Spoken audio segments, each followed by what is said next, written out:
सोचिए, एक आदमी जो स्कूटर पे नमकीन बेचता था, वो देश के सबसे बड़े कॉरपोरेट साम्राज्यों में से एक खड़ा कर देता है। ये कहानी है सुब्रत रॉय की। एक ऐसा इंसान जिसका उदय जितना शानदार था, उसका पतन उतना ही नाटकीय। चलिए आज समझते हैं कि ये असंभव सा लगने वाला साम्राज्य आखिर बना कैसे और फिर कैसे ताश के पत्तों की तरह ढह गया। और यही यही वो सवाल था जिसने सबको हैरान कर रखा था। देखिए, एक तरफ तो था सहारा का विशाल चमक दमक वाला साम्राज्य, और दूसरी तरफ थे उनके वो बिजनेस जो या तो बस जैसे तैसे चल रहे थे या सीधे सीधे घाटे में थे। तो सवाल यह था कि भाई इतना पैसा आखिर आ कहां से रहा था। जरा देखिए, एक तरफ तो इंडियन क्रिकेट टीम की जर्सी पर सहारा का नाम चमक रहा था, उनकी अपनी प्राइवेट एयरलाइन थी, फॉर्मूला 1 रेसिंग टीम थी, और देश के सबसे बड़े सितारों और नेताओं के साथ उठना बैठना था। पर मजे की बात यह थी कि दूसरी तरफ कागजों पर उनके ज्यादातर बिजनेस कोई खास मुनाफा नहीं कमा रहे थे। यही वो पहेली थी जिस पूरी कहानी के केंद्र में है। और फिर एक दिन इस चमक दमक वाले साम्राज्य के मुखौटे में एक दरार आ गई। सिर्फ एक गुमनाम चिट्ठी, और उसने एक ऐसी जांच शुरू करवा दी जिसने सब कुछ बदल कर रख दिया। ये सब शुरू हुआ बस एक चिट्ठी से। ये इंदौर के एक सीए रोशन लाल के नाम से भेजी गई थी। इसमें साफ साफ लिखा था कि सहारा की 2 कंपनियां हाउसिंग बॉन्ड्स के नाम पर बहुत बड़ी गड़बड़ी कर रही हैं।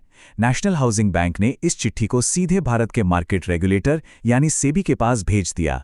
लेकिन देखिए, इस घोटाले को पूरी तरह समझने के लिए हमें थोड़ा पीछे जाना होगा।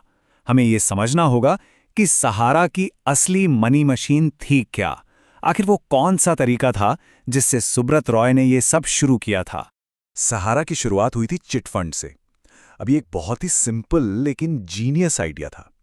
मतलब आम लोग, सूची रिक्शे वाले, चाय वाले, ये लोग रोज या हर महीने थोड़ी थोड़ी रकम जमा करते थे, और कुछ सालों बाद उन्हें जमा किए हुए पैसों से ज्यादा रकम वापस मिलती थी। ये उन करोड़ों लोगों तक पहुंचने का एक शानदार तरीका था जिनका बैंकिंग सिस्टम से कोई लेना देना ही नहीं था। ये मॉडल इतना सफल हुआ कि आप सोच भी नहीं सकते। लेकिन आरबीआई मतलब रिजर्व बैंक ऑफ इंडिया को लगा कि इसमें छोटे निवेशकों का पैसा डूबने का बहुत बड़ा खतरा है। इसलिए 2008 में आरबीआई ने सहारा को अपना ये चिटफंड वाला कारोबार बंद करने पर मजबूर कर दिया, और यहीं से सहारा की मेन कैश लाइन कट गई और असल में घोटाले की नींव पड़ गई। तो अब जब पैसा आने का पुराना रास्ता बंद हो गया, तो सुब्रत रॉय ने पैसा जुटाने का एक नया और पूरी तरह से गैर कानूनी तरीका निकाला, और इस नए तरीके का नाम था OFCD। तो ये OFCD आखिर है क्या चीज? चलिए इसे बिल्कुल आसान भाषा में समझते हैं। मान लीजिए ये जनता से लिए गए कर्ज की एक रसीद है। कंपनी आपसे पैसे लेती है और बदले में एक पर्चा देती है। अब आपके पास ऑप्शन है कि या तो कुछ समय बाद अपना पैसा ब्याज के साथ वापस ले लें, या फिर उसे कंपनी की हिस्सेदारी यानी शेयर्स में बदल दें। तो ये पूरा खेल चला कैसे? पहला स्टेप, OFCD के जरिए लोगों से पैसा उठाओ। दूसरा, कानून की कमी का फायदा उठाओ। नियम ये कहता है कि अगर आप 50 से कम लोगों से पैसा लेते हैं तो उसे प्राइवेट माना जाता है और आपको सेबी के पास जाने की जरूरत नहीं। लेकिन तीसरा और सबसे बड़ा खेल, सहारा ने 49 लोगों से नहीं बल्कि 3 करोड़ लोगों से पैसा उठा लिया, और ये सीधे सीधी भारत के कंपनीज एक्ट का खुला उल्लंघन। और ये रकम कितनी बड़ी थी आप अंदाजा लगाइए। सिर्फ कुछ ही सालों में 3 करोड़ से ज्यादा लोगों से गैर कानूनी तरीके से 24,000 करोड़ रुपए जुटाए गए। ये आंकड़ा दिमाग हिला देने वाला था। कहते हैं ना, अपराधी कोई ना कोई गलती जरूर करता है। सुब्रत रॉय की सबसे बड़ी गलती ये थी कि उन्होंने अपनी एक दूसरी कंपनी सहारा प्राइम सिटी को स्टॉक मार्केट में लिस्ट करवाने की सोची, और इसी कंपनी के IPO डॉक्यूमेंट्स में उन्होंने खुद ही अपनी इस OFCD स्कीम का जिक्र कर दिया, जिस पर सेबी की नजर पड़ गई। इसके बाद जो शुरू हुआ वो किसी फिल्मी कहानी से कम नहीं था। एक तरफ था भारत का सबसे बड़ा मार्केट रेगुलेटर सेबी, और दूसरी तरफ था देश का सबसे ताकतवर कॉर्पोरेट घराना। ये एक ऐतिहासिक टकराव था। तो कोर्ट में लड़ाई किस बात पर थी? सहारा कह रहा था कि भाई ये तो एक प्राइवेट प्लेसमेंट है, मतलब हमने बस अपने परिवार और कर्मचारियों से पैसा लिया है, और क्योंकि हमारी कंपनी लिस्टेड नहीं है तो सेबी का हम पर कोई हक नहीं बनता। दूसरी तरफ सेबी का कहना था, अरे भाई 3 करोड़ लोगों से पैसा लेना पब्लिक इशू होता है और इसके लिए हमारी निगरानी जरूरी है। मामला सुप्रीम कोर्ट तक गया और कोर्ट ने सेबी की बात मानी।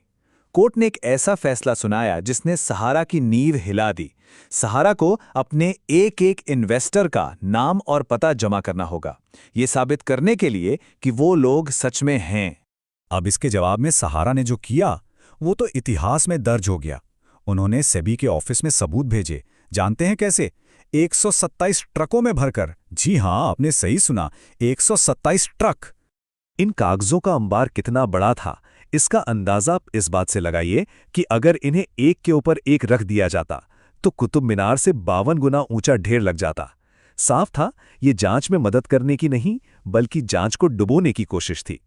लेकिन सेबी डरी नहीं। जब उन्होंने इन करोड़ों पन्नों की जांच शुरू की तो जो सामने आया वो एक मजाक था। हजारों नाम बार बार लिखे हुए थे। एक नाम कलावती 5984 बार लिखा मिला। पते फर्जी थे और जिन कुछ असली लोगों तक टीम पहुंची उन्होंने साफ मना कर दिया कि उन्होंने कोई पैसा लगाया है। ये दस्तावेज सबूत नहीं थे, ये एक बहुत बड़ा धोखा। और जब ये धोखा सामने आया तो सहारा साम्राज्य का पतन तय हो चुका था। कानून का शिकंजा कस रहा था और सुब्रत रॉय के लिए खेल खत्म होने वाला था। ये टाइमलाइन देखिए, इससे सारी कहानी साफ हो जाती है। अगस्त 2012 सुप्रीम कोर्ट का ऑर्डर आया, पैसे लौटाओ। सहारा ने नहीं लौटाए। फरवरी 2013 सारी संपत्ति फ्रीज। और जब फिर भी बात नहीं बनी तो आखिरकार फरवरी 2014 में सुब्रत रॉय को गिरफ्तार कर लिया गया। और आखिरी वक्त तक सहारा का क्या कहना था? उनका दावा था कि अरे, हमने तो 90% से ज्यादा पैसा लोगों को लौटा दिया है। पूछा गया कैसे, तो जवाब मिला कैश में, जिसका कोई सबूत नहीं, कोई रिकॉर्ड नहीं। ये एक ऐसी दलील थी जिसे अदालत ने एक झटके में खारिज कर दिया। किसी ने सुब्रत रॉय के बारे में बहुत सही कहा था, वो अमीरों का रॉबिनहुड था जो गरीबों से पैसा लेता था और अमीरों पे लुटाता था। ये लाइन इस पूरी कहानी का निचोड़ है।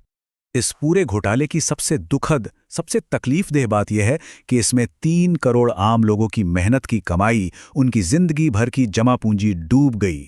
वो लोग जिनकी बैंकों तक पहुंच नहीं थी, रिक्शा चलाने वाले, चाय बेचने वाले, दिहाड़ी मजदूर, उनकी बचत ग्लैमर और ताकत के एक झूठे साम्राज्य में कहीं खो गई। तो आखिर में सवाल यही बचता है, भारत के सबसे गरीब लोगों की बचत पर एक साम्राज्य खड़ा किया गया। उसका मालिक जेल गया, सब कुछ हुआ, लेकिन उन 24,000 करोड़ रुपयों का असल में हुआ क्या? वो पैसा आखिर गया कहाँ? ये एक ऐसा सवाल है जिसका जवाब आज भी कहीं धुन में छुपा है।